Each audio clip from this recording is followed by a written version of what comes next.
పంచగవ్యము అంటారు. ఆవు నుంచి వచ్చినటువంటి 5 పదార్థములు: ఆవు మంచిరము, ఆవు పేడ, ఆవు పాలు, ఆవు పెరుగు, ఆవు నెయ్యి, దర్భతో కలిసినటువంటి కుశోదకము.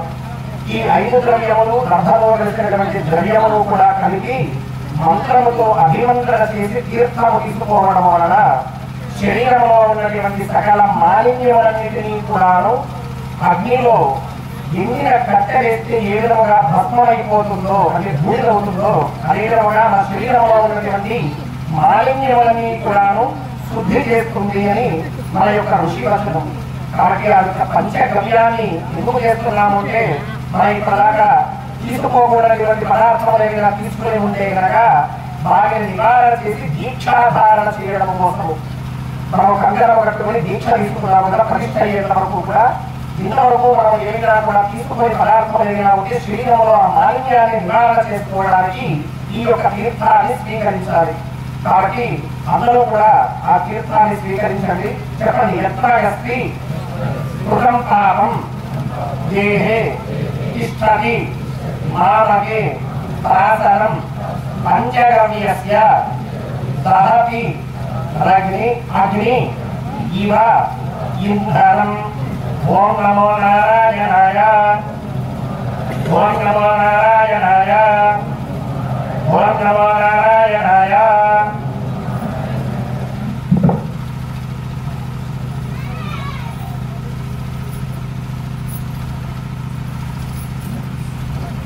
తీసుకునేటప్పుడు నారాయణాయ అని నామస్మరణ చేసి తీసుకోండి.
మనం తీర్థంగా ఇస్తే తీసుకోరు. ఆయుర్వేదంలో కానీ లేకపోతే మెడికల్ షాపులో వాళ్ళు ఇది మందు అంటే అప్పుడు తీసుకుంటారు. మనకి శాస్త్రంలో ఏమి అంటే, ఎవరైతే కనుక ఈ 5 పదార్థాలని కూడా పూజ చేసి స్వీకరిస్తారో అలా కొన్ని సంవత్సరాలు చేసిన తర్వాత ఈ దేవతలు ఉంటారు కదా, పరివార దేవతలు, వాళ్ళు మన ఆశీర్వాదం కోసం వస్తారంట. అంటే మన శరీరము కూడా దైవత్వముతో నిండిపోతుంది రోజు దీన్ని తీసుకోవడం వలన. మనం ఊరికే గోమాతని మాత అని పిలవట్లేదు. ఆవిడలో ఉన్నటువంటి సర్వ పదార్థములు కూడా తీర్థ స్వరూపములు. మనం వెళ్ళి గంగానది స్నానానికి ఎంతో ఖర్చు పెట్టుకొని వెళ్ళి చేస్తాం, కానీ ఇంటి దగ్గర ఉన్న ఆవు పంచడం మాత్రం చదువుకోరు ఎవరు. మన ఋషులు ఎన్నో వేల సంవత్సరాలు పరిశోధన చేసి దీన్ని చెప్పి ఉన్నారు. అదే కనుక మనం ఇప్పుడు కానీ ఎవరైనా సైంటిస్టులు 1 సంవత్సరం పాటు మేము దీని మీద పరిశోధన చేశాము, ఇది తీసుకోండి అంటే తీసేసుకుంటాం కళ్ళు మూసుకోండి. మన పెద్దలు చెప్పింది మాత్రం ఆచరించము. కాబట్టి పంచితము కానీ ఆవు నుంచి వచ్చే ప్రతి పదార్థము కూడా అమృతతుల్యం. కాబట్టి పూజలో అన్నీ కూడాను ఆవుకు సంబంధించినవి వాడతారు. పాలు పెరిగి ఎందుకు వాడాలంటే ఇంకా చాలా ఉన్నాయి కదా. ఆవు పాలు ఆవు పంచకం ఎందుకు వాడతారు అంటే అవన్నీ కూడా అమృత తుల్యమైనవి. ఓం దుర్వాక్తైవంగన విజయద్రవిశిష్టాయాం సుభద్రో శ్రీ పరమేశ్వర ప్రీత్యర్థం అస్మిన్ ప్రతిష్ఠా యజ్ఞకర్మణి.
దేవస్య వేదమృతమాదాయ దేవస్య ప్రసవేస్మినో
ब्रह्मज्ञानं प्रथमं पुरस्तात्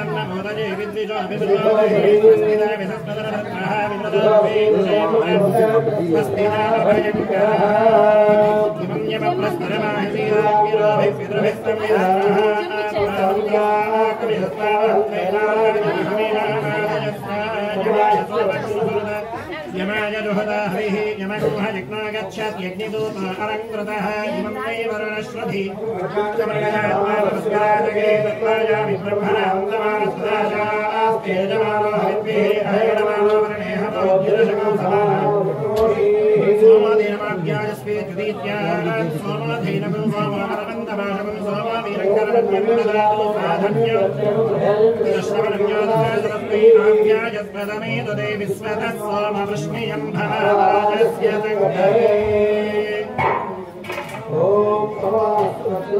पवित्रेण विजर्षणेः यत्त्वासमरात्वानन्दमादेवजनाः पुनर्सोधिया पुनर्विश्वाः जानवेदः पवित्रवतो क्रियावनाहिमा क्रियादेवैक्यलोकनेत्रत्रात्मनो चित्ते पवित्रवक्षे देवतमः भाभ्यां देवतः पवित्रेण समेतः ब्रह्मभवेमः ईश्वरदेवे प्रतिदेव्यानात्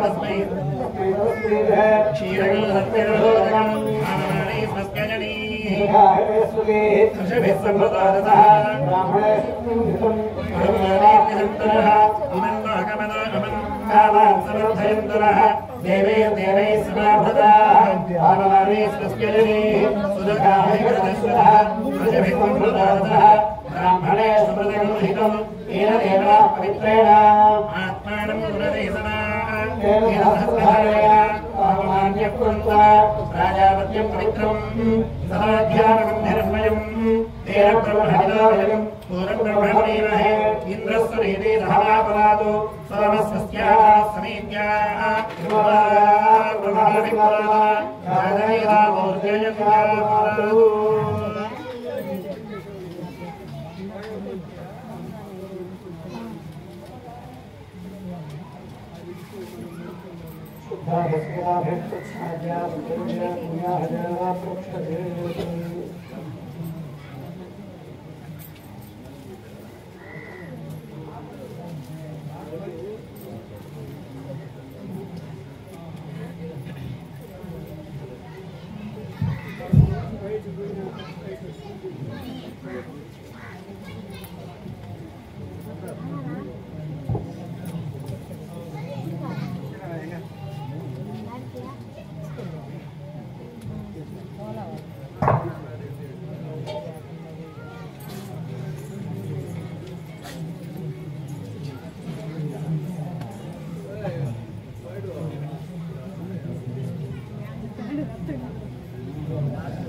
ఇప్పటిదాకా కూడా అంకురారోపణ అనేటువంటి కార్యక్రమాన్ని పూర్తి చేస్తూ ఉన్నాము.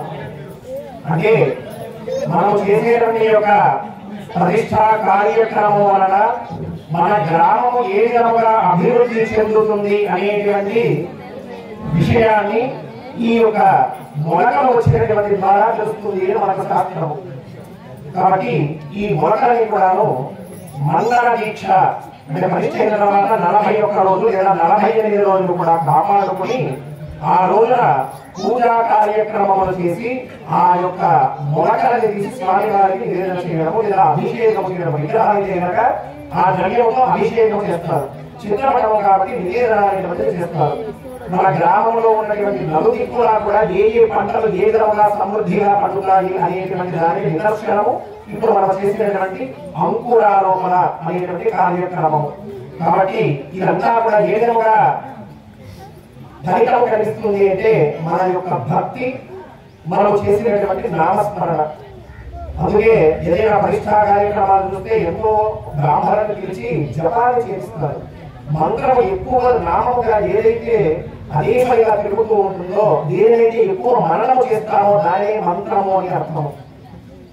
కాబట్టి అందరూ కూడా ఇక్కడ ఉన్నంతసేపు ఏదో బయట ఉన్నటువంటి వ్యాపకాలు కాకుండా నామస్మరణ చేయడం వలన మన దేవాలయములకు ఎంతో శక్తి అనేటువంటిది కలుగుతుంది. మనం మాట్లాడుకోవాలి అంటే బయట ఎన్నో విషయాలు ఉంటాయి, ఎన్నో విషయాలు గుర్తుకు కూడా వస్తాయి. మన మనస్సు మన మాట వినదు. కలియుగంలో మనకు దుర్భరమైనటువంటి కార్యం ఏంటి అంటే మనస్సుని మన ఆధీనంలో ఉంచుకోవడమే కష్టము. తిరుమల అనేటువంటి అంత క్షేత్రముగా ఎందుకు ప్రాశస్త్యాన్ని పొందింది అంటే అక్కడ ఉన్నటువంటి విగ్రహం వలన కాదు, అక్కడ జరిగేటువంటి నామస్మరణ వలన. రోజు ఎన్నో కోట్ల మంది గోవింద గోవింద గోవింద అనేటువంటి నామస్మరణ చేయడం వలన అక్కడ అంత శక్తి కలిగేది. కాబట్టి మన యొక్క గ్రామంలో మనం నిర్మించుకునేటువంటి యొక్క దేవాలయం కూడా అంతే అభివృద్ధి చెందాలి అంటే మనం కూడా అంతే నామస్మరణ చేయాలి. కాబట్టి ఆ యొక్క ఫలితాన్ని మనకు ఈ విధముగా నిదర్శనముగా చూపిస్తుంది అన్నమాట. కాబట్టి దీన్ని జాగ్రత్తగా 41 రోజులు కూడా జాగ్రత్తగా రోజు నీళ్లు చల్లడము, ఆ మొలకని జాగ్రత్త చేసుకుని ఆ 41 రోజున స్వామి వారికి సమర్పించడం జరుగుతుంది. అందరూ కూడా ఆ యొక్క శ్రీకృష్ణ పరమాత్మను ఒకసారి ప్రార్థన చేసుకోండి.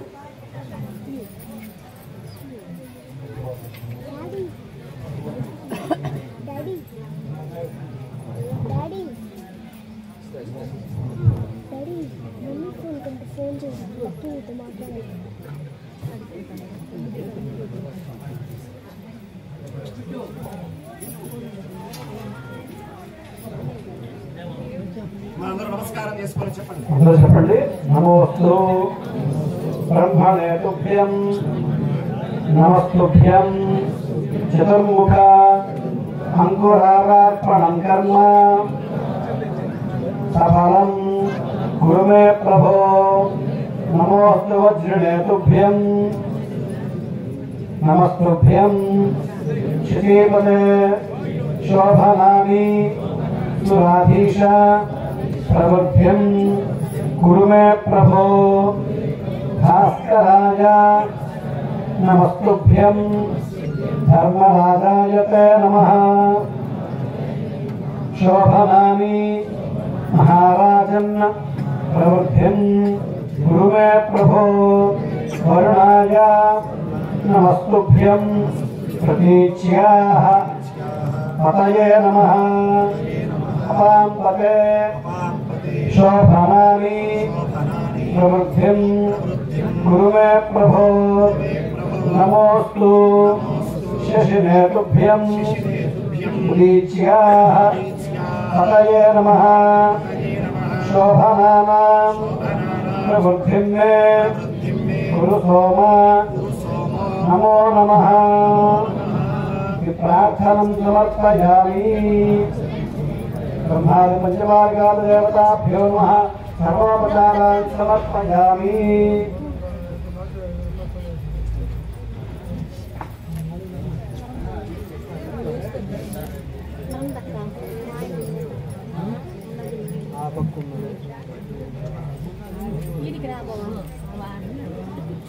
पूर्वोक्तिरित संग्रहित प्रकारेण एवं घनविशेषविशिष्टायां स्यां शुभदिशौ आचरित श्रीकृष्ण परमात्मनः चित्रपट प्रतिष्ठाङ्गत्वेन मण्डपाराधना किं कर्म करिष्ये ओं शिवनाप्रयोभवान्नक्षरादेशने शिक्षानस्तर्मसप्रदाः इति भूमिं सम्प्राप्य धान्यम् अभिवस्त्रा सुवसनान्यभिधेनो सुभगाः मुयमाः अभिचन्द्रा पत्नी रोहिण्या वस्त्राण्याले सहित्वा धान्यमजने देवान् गानायित्वा बाणायित्वा ज्ञानायित्वा धान्यराशिं स्थाप्य गोधूमा तदुलाकल्वा मुद्राय कनकवर्पराः तिलमादिपुलिता निगमदान्यप्रगीत्राः नवधान्यानि संस्थाप्य आकलशे सुधावते यज्ञेषु वर्धते कलशमुक्ताप्य स्वतन्त्रं सुमन्विके तद्वनान्यावे चैता तस्य कलशे मोढनयत्रं वन्दे सोमेन सह राज्ञाः यस्मै भवतु ब्राह्मणस्तुनादिमानयामभिः मोचरी जलं पूरयित्वा तज्जले गङ्गे च यमुने चैव गोदावरी सरस्वती सर्वतीर्थान्नावाक्या तस्योपरि काण्डात् काण्डात् सर्वं देवसहस्रेण पूर्णमल्लवाणि संस्थाप्य तस्योपयात्मरणेर्या फलपुष्पायात्र पुष्पणेः भवत्वरि प्रसोदास्थानो संस्थाप्य तस्योपयोपनवोम् अभिवस्त्रा सुवदनान्यरुचाभिदेव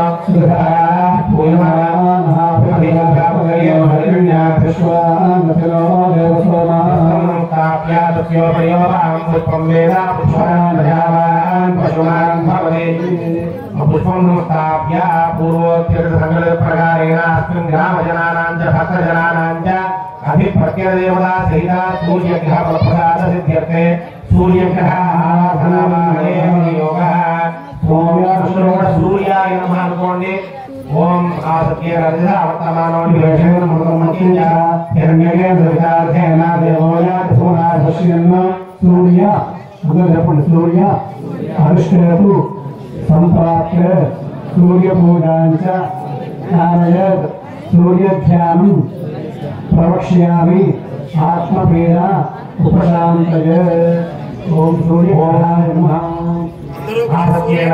ప్రార్థన చేసుకోండి.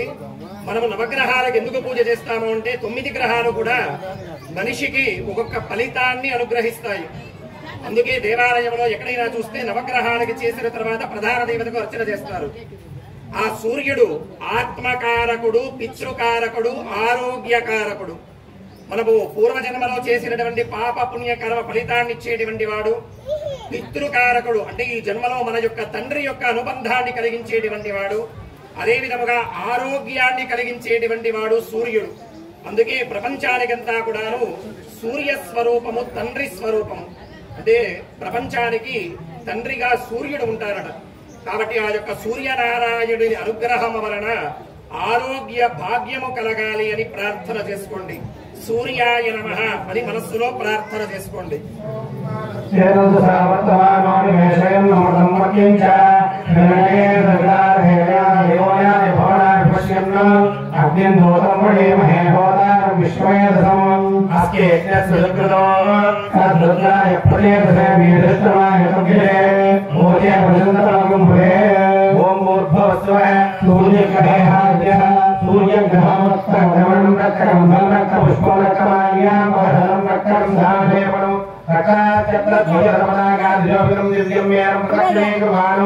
గ్రహమండలే ప్రవిష్టమండలే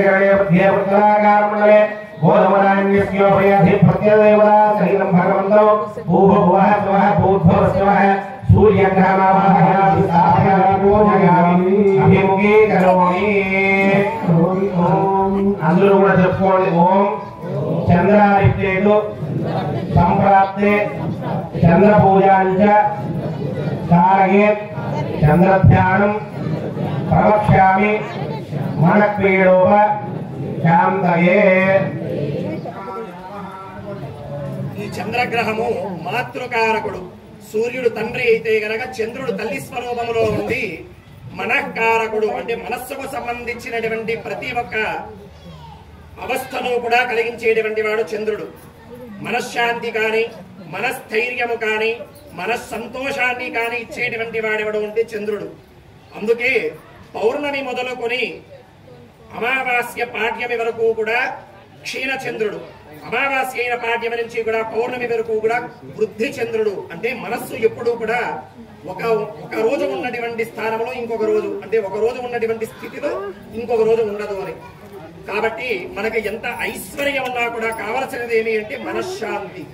ఆ మనశ్శాంతిని ఇచ్చేటువంటి వాడు, తల్లి యొక్క అనుబంధాన్ని కలిగించేటువంటి వాడు చంద్రుడు. కాబట్టి ఆ యొక్క చంద్రగ్రహాన్ని ప్రార్థన చేసుకోండి. ఎల్లవేళలా కూడా మనశ్శాంతిని, మనస్సంతోషాన్ని అనుగ్రహించమని ప్రార్థన చేసుకోండి. చంద్రాయ నమః అని మనస్సులో అనుకోండి. ఓం ఆప్యాయ స్వమే దుదే విశ్వదస్వవర్తియో ఫలారాజస్య సంగతే అప్సుమే సోమో అపురమే నందన విశ్వాదిభేషయ అగ్నించ విశ్వజం భోమాపస్య విశ్వభేషయీ గౌరీ మాగసరగా నక్షత్రేక పరీయ పరీజాదిత్వగే అష్టాపరీ నవపరీ బభూషే సహస్రాక్షర పునరేవావన్న. ఓం భూర్భువస్వః చంద్రగ్రహేణ చంద్రగ్రహం శ్వేతవరం శ్వేతగంధం శ్వేతపుష్పం శ్వేతమాల్యాం భరధరం శ్వేతగంధాలేపనం శ్వేతాక్షత్రధ్వజపదాకాదిలోకితం దివ్యం వేరో ప్రదక్షిణే కర్మాణి గ్రహమండలే పవిత్రమత్మందిగణే సూర్యగ్రహస్య ఆగ్నేయదిగ్భాగే సమాచతురస్రాకారమండలే చంద్రధాన్యస్యోపే అధిపత్యదేవతా సహితం భగవంతం భూభువః స్వః భూద్భవః స్వః చంద్రగ్రహమావాహయామి స్థాపయామి పూజయామి అభిముఖీకరోమి. అందరూ చెప్పుకోండి. ఓం పూజారిత్యేతు సంప్రాప్తే కుజ పూజాంచ కారయే కుజధ్యానం ప్రవక్ష్యామి రోగపీడోప శాంతయే. కుజుడు లేదా అంగారకుడు అంటారు. ఈయన రోగకారకుడు, రుణకారకుడు. మనిషికి ఏ విధముగా బాధ కలుగుతుంది అంటే, ఒకటి రుణము వలన. రుణము అంటే అప్పు చేయడము కాదు. మనకు ఉన్నటువంటి ప్రతి ఒక్క బంధము కూడా రుణానుబంధముగా కలిగినటువంటివి. భార్యగా గాని, తల్లిదండ్రులుగా గాని, సంతానముగా గాని, లేదా స్నేహితులుగా గాని, వీరందరూ కూడా బంధము అంటే అది రుణము వలన కలిగినటువంటి బంధము.